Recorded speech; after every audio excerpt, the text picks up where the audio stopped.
اعوذ باللہ من الشیطان الرجیم بسم اللہ الرحمن الرحیم۔ سورہ بقرہ آیات نمبر 40 تا 46 میں بنی اسرائیل سے خطاب کیا گیا ہے۔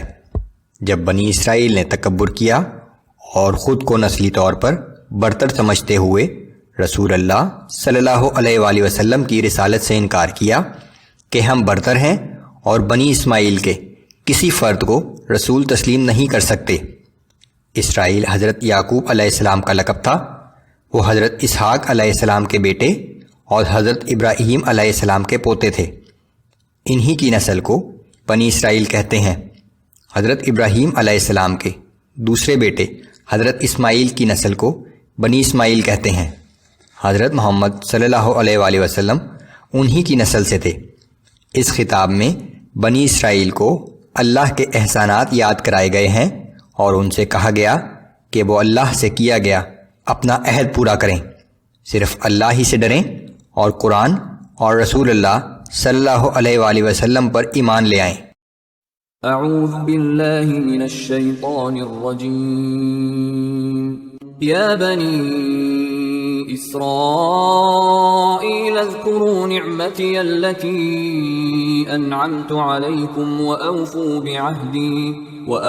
بعہدی اوف بعہدکم وإیای فارہبون۔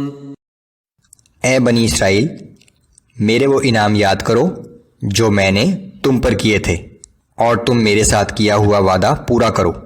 میں تمہارے ساتھ کیا ہوا عہد پورا کروں گا، اور صرف مجھی سے ڈرتے رہو۔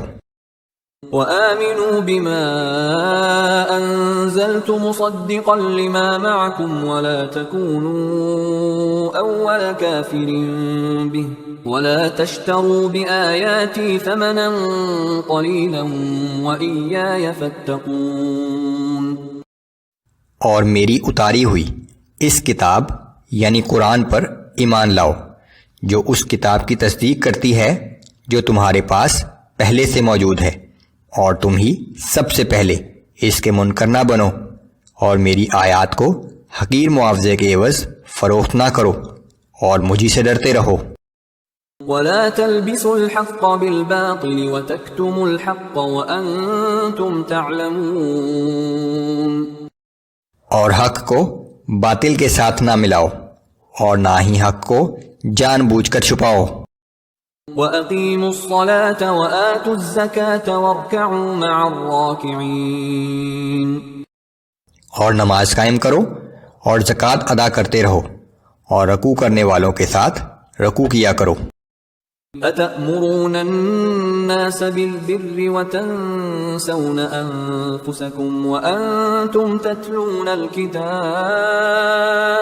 أَفَلَا تَعْقِلُونَ۔ کیا تم دوسروں کو نیکی کا حکم دیتے ہو اور اپنے آپ کو بھول جاتے ہو، حالانکہ تم کتاب یعنی تورات پڑھتے ہو؟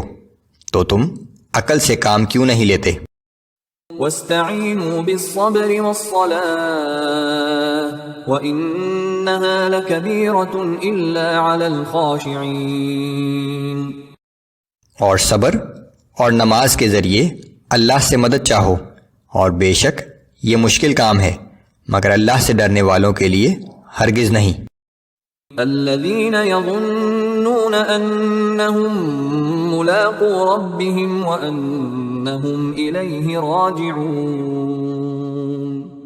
یہ اللہ سے ڈرنے والے لوگ اس بات پر یقین رکھتے ہیں کہ آخر ایک دن انہیں اپنے رب کے حضور پیش ہونا ہے، اور یہ بھی یقین رکھتے ہیں کہ آخر کار ان کو اسی کی طرف واپس لوٹ کر جانا ہے۔